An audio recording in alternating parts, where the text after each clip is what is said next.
So solar fencing అంటే ఏంటండి? సీసీటీవీస్కి current ఉంటేనే యూజ్ ఉంటుంది, అవునండి. వర్క్ అవుతుంది. మన దగ్గర కరెంట్ అవసరం లేదు.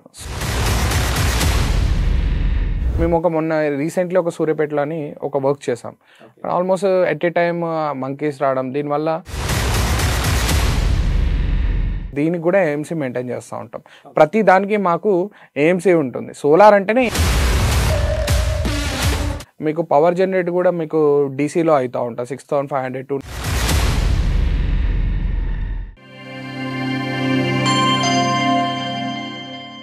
నమస్తే సార్. నమస్తే.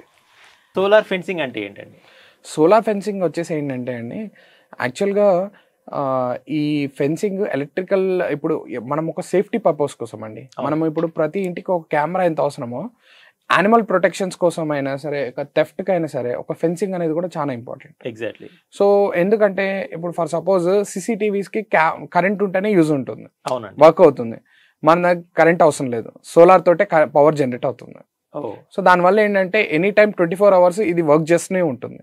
So solar fencing is best for the safety. So ఎక్కడెక్కడ ఇన్స్టాల్ చేసుకోవచ్చు అంటారు? ఇది ప్రతి ఇంటికి వాడుకోవచ్చు అండి, ప్రతి ఇంటికి వాడుకోవచ్చు. ఇండస్ట్రీలో యూజ్ చేసుకోవచ్చు, కమర్షియల్గా, సేఫ్టీ పర్పస్లో ఎక్కడైనా సరే. అగ్రికల్చర్లో యానిమల్స్ ప్రొటెక్షన్ ఉంటాయి.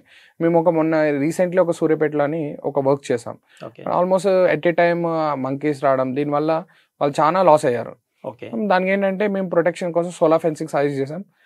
we done the project within span of 2-3 days of around మీకు ఒక 500 meters వర్క్ ఇచ్చినా సరే will do with in span of less టైంలోనే మేము వర్క్ కంప్లీట్ చేసి ఇచ్చేస్తాం. సో మీ దగ్గర ప్రొడక్టివిటీ ఉంది, at the same time man power కూడా ఉంది. ఎగ్జాక్ట్లీ. ఏ టైం మనం చూసుకుంటే పెద్ద ప్రాజెక్ట్, ఎంత పెద్ద ప్రాజెక్ట్ అయినా సరే విత్ ఇన్ మేము 2-3 daysలోనే కంప్లీట్ చేసేస్తాం. సో 1 kilometer కానీ 2 kilometers కానీ. ఓకే. సో ఇది కూడా ఎక్కడైనా సరే all over AP and Telangana మా ప్రాజెక్ట్స్ రెగ్యులర్ గా నడుస్తూ ఉంటాయి. సో దీనికి కూడా ఏదైనా సమ్ వారంటీస్ అలాంటిది ఉందండి? మీ క్వాలిటీ ఏంటి? డెఫినెట్ గా అండి. ఇప్పుడు మేము ఏంటంటే ఫెన్సింగ్ కి బ్యాటరీ, ఎగ్జాక్ట్ బ్యాటరీస్ ఏదైనా సరే టాప్ నాచ్ యూజ్ చేస్తాం. వైర్ కానీ, టాటా వైర్స్ కానీ, లేకపోతే బ్యాటరీస్ కానీ, సోలార్ ప్యానల్స్ కానీ, అన్ని high top notch qualities use చేస్తూ ఉంటాం. సో ప్రతి దానికి ఒక ప్రాపర్ వారంటీ ఉంటుంది, సర్వీసు ఉంటుంది. దీనికి కూడా ఏఎంసీ మెయింటైన్ చేస్తూ ఉంటాం.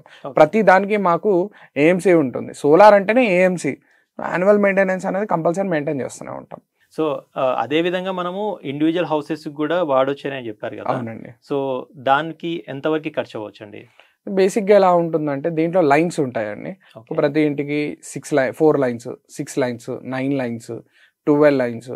సో ఇలా లైన్స్ ప్రకారం ప్రైస్ ఉంటుంది. ప్రతి మీటర్కి ఒక కాస్ట్ చేస్తూ ఉంటాం. సో పర్ మీటర్ అంటూ మనం 300-350 క్వాంటిటీ బట్టి మనం ప్రైజెస్ చేంజ్ అవుతూ ఉంటాయి. సో పర్ మీటర్ ప్రకారం చేస్తాం. దీనికంటే ఒక సిస్టమ్ ఉంటుంది. సో సిస్టమ్తో పాటు మేము వర్క్ ఇన్స్టాలేషన్కి సపరేట్ ఛార్జెస్ చేసుకుంటాం. సో అరౌండ్ ఒక 400-450 వరకు ఖర్చు వస్తుంది. సో ఈ కంప్లీట్లీ ఎఫోర్డబుల్ బడ్జెట్ అంటే ఫండబుల్. ఎందుకంటే ఇప్పుడు దీనివల్ల ప్రొటెక్షన్ కూడా ఉంటుంది, మీకు హౌస్ సేఫ్టీ ఉంటుంది, 24 hours ఉంటుంది. దీని యొక్క జనరేట్ కూడా మీకు పవర్ జనరేట్ కూడా మీకు డీసీలో అవుతూ ఉంటుంది. 6500 to 9000 వరకు అట్లా డీసీ పవర్ జనరేట్ అవుతూ ఉంటుంది. సోలార్ ఫెన్సింగ్ ఈజ్ కొంతమంది అడుగుతూ ఉంటారు యాక్చువల్గా, దీనివల్ల ఏమైనా ఎఫెక్ట్ అవుతుందా హ్యూమన్ బీయింగ్కి, యానిమల్కి, ఏమైనా షాక్ లాంటిది? అలాంటిది ఎటువంటి ప్రాబ్లం ఉండదు. This is 100% safety. నైస్ అండి. ఇది కూడా మంచి ప్రోడక్ట్. యాక్చువల్గా మీరు అన్నట్లు ప్రతి ఒక్కరికి ఈ అంటే ఇప్పుడున్న జనరేషన్లో ప్రొటెక్షన్ కూడా వెరీ ఇంపార్టెంట్ అయిపోతుంది. రైట్, వెరీ గుడ్ ప్రోడక్ట్ అండి. మంచి ప్రోడక్ట్ గురించి చెప్పారు. థ్యాంక్ యూ సో మచ్ అండి.